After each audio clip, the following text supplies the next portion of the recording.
What's up, guys? Shane Pierre, and I'm joined with my wife again today, Ashley. And today we're gonna be reviewing CHU #1. Me and my wife, we figured out, that we pick a book and trying to read it for you guys and do a little review on it. And it's pretty interesting. The book was written by John Layman, and the art is done by Dan Boltwood. And we're just gonna do a deep dive and and get to it. So the book opens up with this dude named, hold on, I'm not really good with names, Mr. Boss. So he pretty much has this group of thieves, that he has collective. What is it, like five people that he had into this crew. And it opens. It's such a weird book. So is it spoiler alert, or are you just pretty much? Yeah. Well, yeah. I'm gonna give you guys. How in depth are we gonna get with Yeah, this? we're gonna do a whole breakdown. My bad. We're gonna do a whole breakdown. So yeah, the spoilers are ahead. So if you guys don't want a full breakdown review, just skip this video and everything. So spoiler alert. So let me just get back into it. So since you guys got that warning, so the book opens up. First of all, I want to say this art is amazing. Dan Boltwood is fantastic. And it's weird because it's like the original CHU series was the art was done by Rob Glory, and I don't know, like this art that he John Layman chose to do the art for this one it's fantastic. Rob is amazing as well, but this art right here is like really pops off the page. Right. It feels like you're watching a cartoon. Yeah, it feels like you're actually watching a show. It just feel like animated type of art and stuff like that. And the colors are really amazing. But getting back to it, sorry guys. Mr. Boss, he hired like these 5 thieves, and they're pretty much they're at this layer or whatever, and they're planning to break into this building and rob the second big boss in town. Pretty much, yeah. And they have this guy come out. His name is Mr. Baker, and he baked like this big structure of a building. So like I guess they have powers or something. I'm not sure, but like when they eat the cake, they get like the breakdown of the building or something like that, of the layout and stuff like that. And then this other dude comes in, and his name is Mr. Cookie. He's a really huge type chef, and he's like he's not the baker. He's an actual chef, and I guess it gives the food he makes them have like extra abilities. Like it strengthens their abilities. So right. One person is super strong, one person is a thief, one person is a sniper. Yeah, so as they eat the food, those abilities become stronger. Yeah. And I guess, like Shane said, they get the layout of the building. Yeah, so they skip to and they show the actual 5 people that's in the crew, and we have this one big dude named Mr. Knife. Like a Frankenstein looking guy. Yeah, he's like some massive dude, and he's a thief. And then you have this guy, Mr. Gun.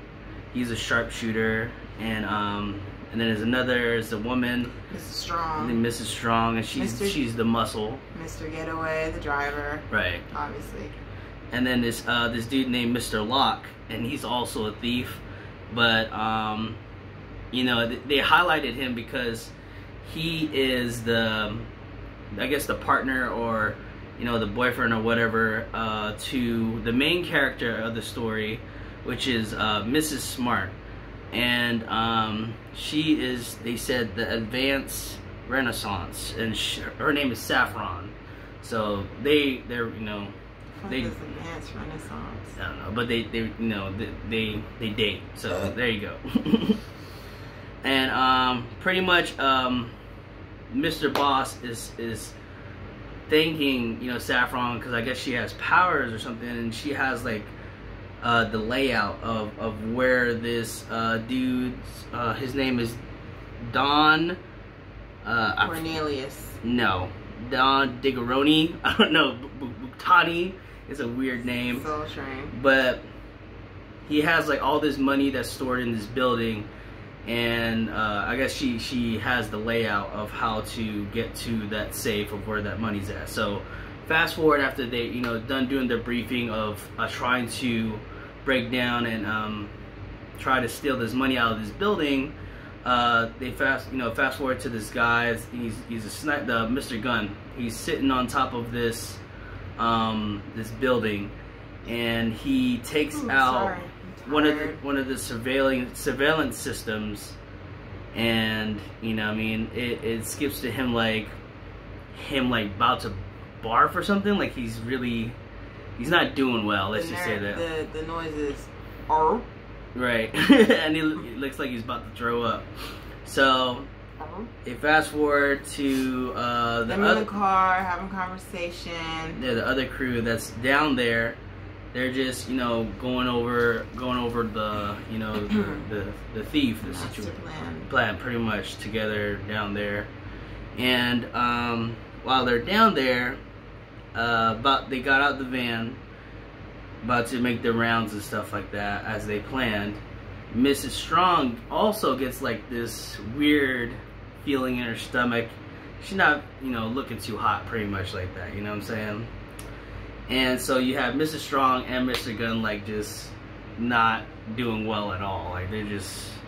They're about to start the heist. The heist, pretty much. Yeah, they are like. They're setting up the heist. They're legit. Well, they're legit in front of the door, about to do the runs. Yeah. You know what I mean? Mr. Gunn took out a surveillance camera, so they're about to attack or whatnot. So, they get like this radio transmission from Mr. Gunn, and he's like pretty much like, "Oh, we have a problem." And next you know, it pans to him, and he's like fucking laid out on top. On top of the roof. Like, I don't know if he's dead or he just passed out. It's not said. Yeah, and it's crazy. But anyway. So like fast forward back to the crew that's sitting right in front of the building. A van pulls up. You know what I'm saying? They pull up, and it's Buktani's crew, and they're like, "What the hell are you guys doing here? Who the fuck are you guys? It looks like you guys are robbing me," because they're dressed in all black and stuff like that.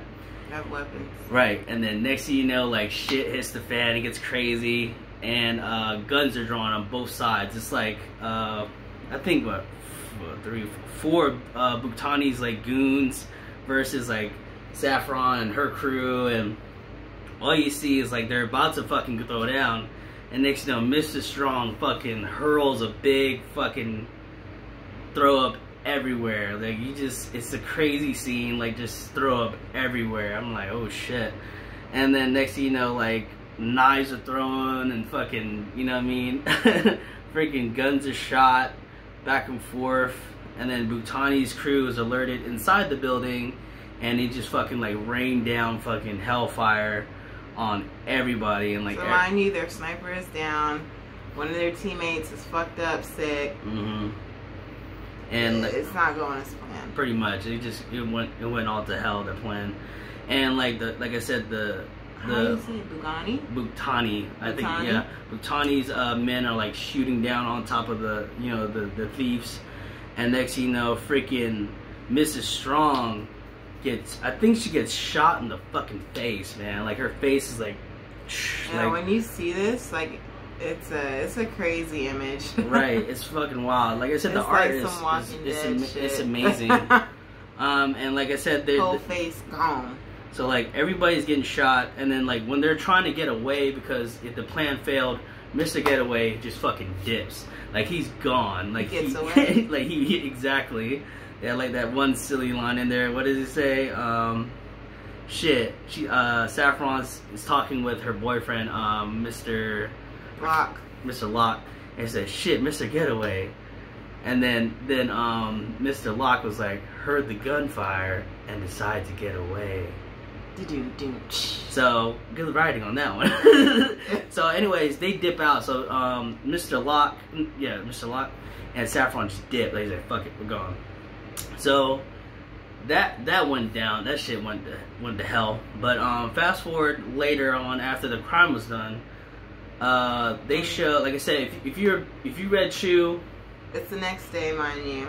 Crime scene is yeah, taped off. Police officers are there, and guess who shows up? Yeah, so Tony CHU shows up, and he, if you guys read the CHU series, he is what they call a psychopath or something like that, I guess. Something like that. So what he does pretty much, like, he'll go to like crime scenes or something, and he will like eat a certain like body part or something like that, and he gets like anything. this like telepathy or some shit so like you that. can eat chicken and know like how it's killed. You can eat or fruit and know the pesticides that were put in it. Right. And then he can taste the body and know how the person was killed. Yes. Murdered. So that's a pretty cool little power. It's kind of weird and freaky, but it's still cool. I would like to have that. And different. It's kind of weird. But skinny. But the only thing that his powers don't work on is beats. Like, that's the only thing that it won't work well. So when he was trying to taste the blood from Mrs. Strong, he couldn't like, it was like some blockage, because the food that they ate was the chef that made it, Mr. Cookie. So do you think Mr. Cookie was in cahoots with I don't know. The other dude to like mess up their mission? Yeah, see, that would be a pretty good. I don't know. That would be pretty cool to find out later on. Find out in the next yeah, right. Soon, because this is a mini series too. It's not like an ongoing series. I think it's like about 5 books. Yeah, I think books it's so. total with it's pretty interesting. Yeah. So fast forward, Tony CHU, he can't figure it out because her blood and the throw up or whatever, the food that she ate last had beets in it, so he's having some type of blockage. System. So he's just about to like start gnawing on her arm. Yeah. And I don't know, it's too weird. So what happens? She was like, go ahead. Comes up. Yeah, she was the partner that Tony CHU was with pretty much was like, why don't you dig deeper? So he was about to like take a chunk out of her arm, like bite her arm and chew it and eat it, but he didn't want to do it because this other detective, detective dude shows up, and he's like, let us take over. Let me show you how detective work is done, pretty much. And he gets upset because he's like, pretty much like undermining him and saying that he's not a really good detective. So he's like, fuck it. You know what I'm saying? And she goes away with Tony and just let them handle it. They'll figure it out or whatever. So they dip out, and Tony was pretty much saying that he's having Sunday dinner and it fast forwards to Saffron and her boyfriend, Mr. Locke, and they're driving, and he's dropping off Saffron. That's her name, Saffron, Mrs. Smart. So she kisses him. She's like, I'll see you later. I'm having Sunday dinner with my family. And she's greeted at the door by her sister, Rosemary CHU Shin. That's her name. And she's the older sister. And pretty much she's like, yeah, we helped. She was saying, we waited on dinner for you. You know what I'm saying? We were waiting for you, and everybody's here. And she's like, everybody. And next thing you know, in the last splash page panel of the comic book, it shows, and we're gonna show you guys. So this is a spoiler alert. Spoiler alert. Spoiler. Spoiler. Spoiler. There you go. Oh no! It's porn. No. Don't say that. I'm messing. There. Yeah, there you go. And it shows Saffron CHU. And it's just, she says a cybo, I don't know, whatever. And cybo bath or something? Cybopath. Cybopath? Come on, man. And it's versus Tony CHU. And she is the sister of Tony CHU. So Cybopars. Cybopar. That's what it is. And then he's a cybopath. So what the hell is the difference? What's the cybo? Let's Google it. Well, no, I think it's like, he can eat like I said, he can eat like certain things and see how they're like the things that's happening, I guess. And yeah, like, but what is cybopars? Oh, it's a made up word. Yeah, it's not. I don't know. Like, all I know is that her powers, like when she ate that cake, like she pretty much had like the structure down of how like the building was broken down and stuff like that, and that's what Mr. Boss said in the beginning of the book. So that's what I think that her powers is compared to his. But at the end, it was pretty cool, like I said, because it shows Saffron CHU, the cyberpunk criminal, versus Tony CHU, the cyberpath cop. So that was a pretty cool intro to this book, and to find out that that's Tony CHU's sister. So that was pretty cool. And I guess they're gonna go against each other. You know what I'm saying? Mm-hmm. I don't think he knows that she's a thief. You know what I'm saying? What do you think? You think he does? I don't think so. I kind of think he knows his sister. I don't think he knows her to that extent. Right. But I'm pretty sure he knows if she's like, you know, a little sneaky or her ways. Mm-hmm. He might have an inkling towards it. But she definitely knows that he's a cop. Yeah, for sure. She knows who to be wary of. Yeah, so that's pretty cool. So we'll see. Yeah. I think that's going to be a really nice dynamic. Yeah, it's going to be like that power struggle or whatever. Yeah. So maybe eventually be a partner in crime. So, the recap, it's like Mr. Gunn is dead. Mrs. Strong is dead. Mr. Gunn is not necessarily dead. I think he's dead. He passed out on top of the tower. Yeah. It didn't say he was dead. He was just laying in throw up. But definitely Mrs. Smart is dead. Yeah, she's definitely dead. She's DED dead. Yeah, and the driver dude is gone. Mr. Getaway got away. The big dude, I don't know. They didn't show him getting killed. He got shot, but I don't think he got killed. Yeah. So far. Anyway, it was just a setup, and it went wrang. Like a heist that went bad. Yeah. So far, like. And they're employed by the second biggest. What do you call them? Like crime or bad guy in town. Yeah. And they were going after the first, but honestly, I think they were Is Mr. bamboozled. Boss? Is Mr. Boss? They said that about Mr. Boss? Yeah. Okay. Well, Mr. Boss is the second big guy in town, and they were kind of anxious and nervous about even going up and doing this because of that. Yeah. I think that was a conversation between Saffron and Locke. Yeah. So that was our full breakdown review of the book. It was really amazing. Frame for frame, y'all. Yeah. In the beginning, I was kind of like a little weary with it because it was kind of weird. But towards the end, like I said, it was pretty wild. Like the whole scene that really messed up for them, and just a couple. Yeah, I wasn't anticipating them to mess up. Yeah. They were pretty goofy. So. Yeah. but yeah, exactly. It's like a little goofy show, but the art is amazing. I love the art. What caught my attention the most. Yeah, I think I'm more intrigued to see what's, like you said, the dynamic between the brother and sister of Tony CHU and Saffron CHU, and I can't wait to see like what happens with that dynamic. Or, you know, because at the end of the page it says like they're versus each other, so we're gonna see how that goes. Pretty cool, another female lead. Yeah. So what would you rate it, 1 through 10? 1 through 10? Yes. Before we close this out. No. You know, I'm hard on my ratings because I'm not a big comic reader. Right. So the ones I do read is either like 0 or 10. I would give this a solid 7. Solid 7? Yeah, this was good. It held my attention. I really like the artwork. Yeah, it's still the beginning, so I can't really call it. It left me wanting to read more, so that's always a positive thing. Yeah, I'm gonna give it a solid 7 as well. Like I said, it's more intriguing, and it ended on a pretty cool note, knowing that was his sister and stuff like that, and also a really cool first appearance of that character. His sister, yeah. And like I said, the art is amazing, and yeah, that was our full review. I hope you guys enjoyed it. We're gonna be reviewing more books as it come. Yeah, we should. That'll be fun.